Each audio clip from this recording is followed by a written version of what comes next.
Hi there, Matt. Unbeaten start to the WSL. Two great victories. Sorry. Two great victories and no goals conceded. But performance-wise, what's pleased you most? I think obviously the clean sheets.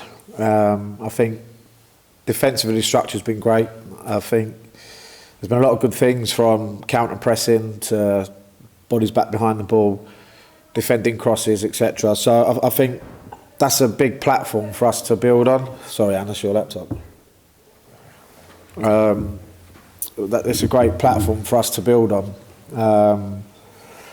And of course, look, obviously the two teams that we've played are two teams that have got some fantastic forward players in their team. So it's given us a good platform to build on. I've been pleased with a lot of different things, but it's early stages. Have you been pleasantly surprised, or was this the expectation given how well you performed in the promotion season? Well, I think if you look at our form in the back end of last year, we've taken that into this year. I think we've recruited well. We had a good pre-season, challenged ourselves against some top sides where we could learn a lot. But also, we learned in that pre-season that we could compete with these top sides. And I think it was only us and Aston Villa last year that beat the teams in the top four. So what we wanted to do was close the gap, and I think we've done that. I know that we've got a good team here. We've made a lot of changes in 2 transfer windows. I'm really pleased with how quickly everyone's settled in and gelled. But there's still a lot more to come from us. And what's made that transition with the new players? What's made it happen so quickly in terms of a really good integration? I think the group that we have here are fantastic. They're welcoming. It is like a family atmosphere here. But everyone's worked incredibly hard on the training pitch to put us in the position that we've put ourselves in. So, as I say, it's only 2 games in the league. There's a long way to go. We're not going to get carried away. But as I say, I just think, everyone's worked hard together collectively. And the Merseyside derby, always a special occasion. The fact that it's taking place at Anfield is great for you, but Everton have a good recent record against you. Yeah, they do. I think we're in a much different place to what we were this time last year. With these games, the form goes out the window. We've had a good start. They haven't. So from our end, we know it's going to be a tough game, and we're looking forward to it. We're in a good place at the moment, and we've just got to make sure that we have that focus on Sunday. Eleanor from Press Association. Hi, Matt. Hi. Yeah. Just on the match last year, what did you learn from that match that you think will help you this time? I think our first half performance we froze. I thought the second half performance was a lot better, but we were obviously chasing the game at that point. But we're a lot more experienced as a team than what we were this time last year. We've played in numerous main stadiums. Obviously, we played at the Emirates first game of the season in front of 55,000. So we've got that experience under our belt now. So I think that probably was the toughest thing for us last year. We was in the Championship for 2 years and hadn't played in front of a crowd like that for, I guess, when we played Everton before. So from that side, it's completely different kettle of fish now. Does it feel like, obviously, the WSL, you've had the sort of the power teams and everybody else has kind of been scrapping for 5th place and below maybe. Does it feel like this season it could possibly be different, that it is a bit closer? I don't know. We're only 2 games in. I think you've got to look at the top teams last year. They started slowly. They've had a lot of players away, obviously on international duty. You had the Euros, the World Cup. The owner said before our game in his programme notes he had 10 days with his whole squad together before our game on the opening day of the season. So, as I said before, we've had a good pre-season. We're in a good place at the moment, and we're looking forward to the game. What difference has being at this place made to you? It's night and day. I think just from a nutritional point of view, recovery point of view, I've said it in the last few press conferences and stuff that I've had, it's just game changing for us. We can fuel the players properly, the recovery, everything we have here to make sure that the players are prepared for the games. We'll try someone who's with us digitally. Is Beth from the Liverpool Echo with that? Yeah, hi Matt. Just a squad update really. Anyone back for this weekend? Yeah, apart from Fahy, Leanne and Shanice, we've got a fully fit squad to choose from, which is great for me. Yeah, and obviously I think the fans will be very excited to get a first glimpse of Sophie, who obviously came in the summer and was really unlucky to pick up that injury. How is she, and will she be playing with a mask for the first few weeks that she's back with the team? Yep, she'll be playing with a mask. Yep, she's been back in full training this week. Yep, we're really looking forward to having her in the squad. And I think as well, one thing you said a lot last season was it's about taking your chances and being clinical. And obviously the past 2 games you've not had a sort of a recognised centre forwards to start the game for you, and you've still managed to score 3 goals across those 2 games. You must be pleased with that sort of clinical edge that you've had this season. Yeah, no, we are. I think that's an area that we needed to address in the summer, and I think we've done that. I think if you look at Natasha Flint and Mia Enderby's performance on Wednesday night, we've got Mel Orley back in. Obviously Sophie's available for this game, so we've got some really good attacking options.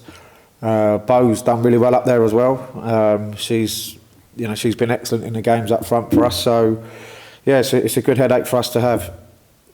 Yeah, and you mentioned Bo there, and obviously, more than any other player, she knows what this game means, but she seems to have got this real maturity about her over the past sort of 6 months, and as you say, sort of playing maybe not in a preferred position, but doing a really good job for the team. How impressed have you been with her? Yeah, no, I've been really impressed. I think if you look at her form back end of last year, she's carried that into this year. She's had a great pre-season. I think she likes her role because she can sort of get in between the lines, and she's really dangerous in them situations. Obviously, she's got an assist already this year, so yeah, no, Bo's been excellent for us, and we've been really pleased with her. Yeah, and just finally from me, obviously the game's fallen quite nicely in terms of it's a men's international window, and we saw 27,000 fans last season. How nice would it be to better that this season? Yeah, it'd be great. I don't know where we are right now on the ticket sales, but yeah, no, it'd be great. Real cheers, Matt. Best of luck for Sunday. Thank you. We've got back to the room, and Josh from the Anfield Wrap. Yeah, hi, Matt, Josh from the Anfield Wrap here. We spoke to Miriam the other day, and she described the feeling of being able to play at Anfield as absolutely crazy, and never thought that she would sort of get the right to play at Anfield. Does that become an extra mental obstacle for you, managing this team, that they would always get this sort of rare chance to play there?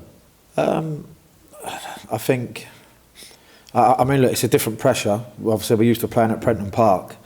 But as I say, I think we're equipped to deal with that pressure now. We've playing at Anfield last year, we played at Goodison Park, Villa Park, the Emirates already this year. So I think, probably over the course of the season, maybe 5-6 games you're going to play in the main stadium. So there is a different pressure. I think you could see Everton had that same pressure at Goodison Park last year. So, but as I said, we're in a good place now. I think everyone right across the board's looking forward to it, and it is just another game of football. And just a word on the new defenders you've brought in, they seem to have brought a really sort of solid foundation to this Liverpool team. Is that how you want to build this squad sort of from back in a way? I think obviously if you're not conceding, then you've got a great chance of winning games. I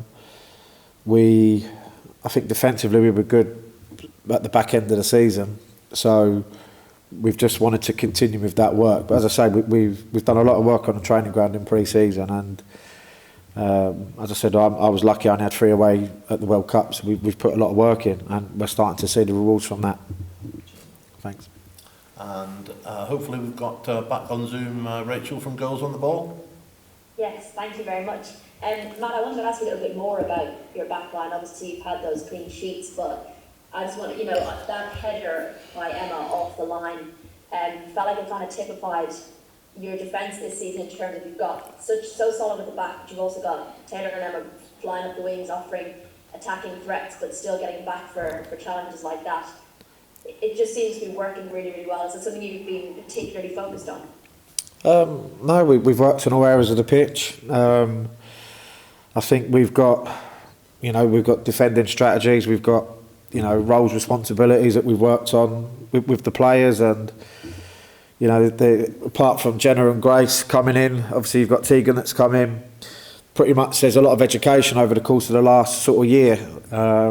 And sometimes, if I look at Kerry Holland's performance last year in the Championship, it took a while for her to adjust to the tactical stuff, and everything just fell into place for her last year. And you look how well she's done and how she's excelled since then. So I think sometimes it takes just a little bit of time for the understanding to really sink in. And but listen, as I said before, if you don't concede goals, then you've got a great chance of winning football matches. And I think that goal line clearance was just as important as a goal. And we said that at half time and after the game to Emma. So, but listen, the non-negotiables for me are the work ethic, and we have that in abundance at the moment. And just a little bit on Everton, I wonder what's more difficult, coming up against a team that's been on a good run, or a derby match against a team that probably feels like they have something to prove? I don't think it makes any difference. These derbies, the form goes out the window, and I genuinely mean that. I've been involved in so many over my time at the football club. They're tough games. You've got both sets of players want to earn the bragging rights for their supporters, and we know it's going to be a tough game. I think Everton have been a bit unlucky in their 2 league games, to be honest with you. Brian's a great coach, and they're an organised team, so we know it's not going to be easy. But we just need to focus and concentrate on ourselves, and that's all we've done pre-season. That's all we've done in the last 2 league games, and we'll do the same again on Sunday. Brilliant. Well, best of luck. Thank you. Thank you. Okay, I think that's everyone. Thanks very much for joining us. Hopefully see some of you at Anfield on Sunday.